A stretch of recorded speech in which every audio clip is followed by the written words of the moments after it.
நம்ம இந்த ஒரு வீடியோவில் அதை பற்றி பார்க்க போகிறோம் அப்படின்னு பார்த்தீங்கன்னா, விவசாயிகள் பயிர்க்கடன் தள்ளுபடி குறித்து முதலமைச்சர் முக்கியமாக மீண்டும் ஒரு அறிவிப்பை வெளியிடுவார் அப்படின்றது எல்லோர் மத்தியிலுமே எதிர்பார்க்கப்படுகிறது. கூட்டுறவு வங்கிகளில் வாங்கிய பயிர்க்கடனை திருப்பி செலுத்த வேண்டாம் என்று வலியுறுத்தும் ஒரு விழிப்புணர்வு உரையாக இந்த ஒரு வீடியோவை நம்ம பார்க்கலாம்.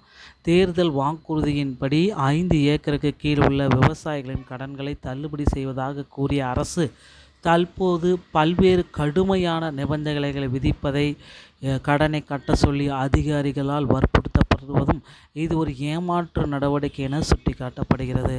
சட்டப்பூர்வமான ஜப்தி நடவடிக்கைகள் அவ்வளவு எளிதல்ல என்பதையும், இந்த கடந்த 20 ஆண்டுகளாக நிலுவையில் உள்ள பெரிய அளவில் சொத்து பறிமுதல் செய்யப்படும் என்பதையும் விளக்கி விவசாயிகளின் அச்சத்தை நாம் போக்க போகிறாங்க. மகாராஷ்டிரா விவசாயிகளின் ஒற்றுமையை உதாரணமாக கொண்டு நஷ்டத்தில் இயங்கும் விவசாயிகள் அனைவரும் ஒன்றிணைந்து கடனை தள்ளுபடி செய்ய கோரி மனுக்கள் அளிக்கவும் போராட்டங்கள் மூலமும் அரசிற்கு அழுத்தம் கொடுக்கவும் இதை நம்ம சொல்லலாங்க. தமிழக விவசாயிகள் கூட்டுறவு வங்கிகளில் வாங்கிய கடன்களை திருப்பி செலுத்த வேண்டாம் என சொல்லலாம். ஏன்னா இப்போ பார்த்திங்கன்னா வங்கிகள் தரப்புலேருந்து இந்த 75,000 ரூபாய்க்கு மேலே வாங்கினவங்களுக்கு வற்புறுத்தலாக அந்த கடனை முழுமையாக கட்டுங்க அப்படின்னு சொல்கிறாங்க. தமிழக அரசு தேர்தல் வாக்குறுதியின் அடிப்படையில் கடன்களை முழுமையாக தள்ளுபடி செய்யாமல் பல்வேறு நிபந்தனைகளை விதித்து விவசாயிகளை ஏமாற்றுவதாக குற்றம் சாட்டப்பட்டுள்ளது. கடனை முழுமையாக கட்டினால் மட்டுமே தள்ளுபடி தொகை வரவு வைக்கப்படும் என்று அரசின் தற்போதைய நிலைப்பாடு ஒரு முரண்பாடான நடவடிக்கை என விளக்கப்படுகிறது. நில ஜப்தி அல்லது நகை ஏலம் போன்ற சட்டங்களுக்கு அஞ்சி விவசாயிகள் பணத்தை செலுத்த ஏலம் போன்ற சட்ட நடவடிக்கைகளுக்கு அஞ்சி தேவையில்லை. அத்தகைய நடவடிக்கைகள் நடைமுறையில் சாத்தியமில்லை என்றும் ஆதாரம் கூடுகிறது.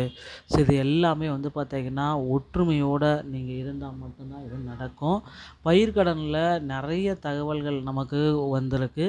ஸோ 75,000 தான். இந்த 5 ஏக்கருக்குள்ளே 75,000 தள்ளுபடி நீங்கள் வாங்கியிருந்தீங்க அப்படின்னா 75,000 ரூபா கடன் வாங்கியிருந்தீங்கன்னா முழுமையாக தள்ளுபடி. 75,000 மேலே ₹1 வாங்கியிருந்தா கூட 35,000 ரூபா தான் உங்களுக்கு தள்ளுபடி. பயிர்க்கடன் தள்ளுபடி மற்றும் ஜப்தி நடவடிக்கைகள் விவசாயிகள் அறிய வேண்டிய சில உண்மையான நடவடிக்கைகள், ஓகேங்களா?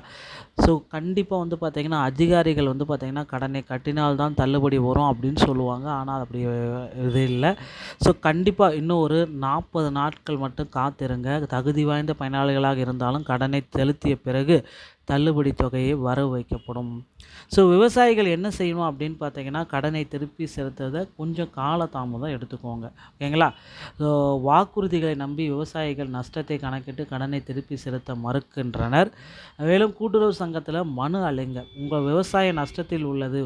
முதல்வரின் வாக்குறுதியின்படி கடனை மாற்றி அமைங்க. இந்த திருத்தப்பட்ட மீண்டும் ஒரு பட்டியலை வெளியிடுங்க அப்படின்ட்டு கோரிக்கைகள் எல்லாமே வைக்கிறாங்க. ஸோ முதற்கட்ட பட்டியல், 2ஆம் கட்ட பட்டியல், இப்போ 3ஆம் கட்ட பட்டியல் எல்லாமே வெளியிட்டாங்க பேங்க்கில். நீங்கள் உங்களுடைய பெயர் தள்ளுபடியில் இருக்கா அப்படின்றத தயவு செய்து செக் பண்ணிக்கோங்க. செக் பண்ணிவிட்டு உங்களுடைய பெயர் 75,000 ரூபாய்க்கு கீழே நீங்கள் லோன் வாங்கியும் உங்களுடைய பெயர் தள்ளுபடி லிஸ்ட்டில் வரல அப்படின்னா உடனடியாக பேங்க் மேனேஜர்கிட்ட போய் கேளுங்க. அதெல்லாம் அதுக்கு அடுத்து கலெக்டர்கிட்ட மனு கொடுத்து சிஎம் செல்லில் போயிட்டு இதற்கு நீங்கள் சரியான சொல்யூஷனை பெற்றுக்கொள்ளலாங்க. ஸோ கண்டிப்பாக இந்த விவசாய பயிர்க்கடன் தள்ளுபடியில் மீண்டும் ஒரு மாற்றத்தை கொண்டு வர போகிறாங்க தமிழக அரசு. கிட்டத்தட்ட 75,000 4.5 லட்சம் வரைக்கும் தள்ளுபடி கொடுக்கலாம் அப்படின்ற மாதிரி யோசனைகள் போயிட்டுருக்கு. அதனால் ரெடி ஆகிக்கோங்க. அடுத்தடுத்த தகவல்கள் தெரிஞ்சுக்கணும் அப்படின்னு நினச்சிங்கன்னா நீங்கள் நம்முடைய சேனலை சப்ஸ்கிரைப் அண்ட் பெல்லை கிளிக் வச்சுக்கோங்க. மீண்டும் ஒரு நல்ல தகவலோடு நான் உங்களை சந்திக்கிறேன். நன்றி, வணக்கம்.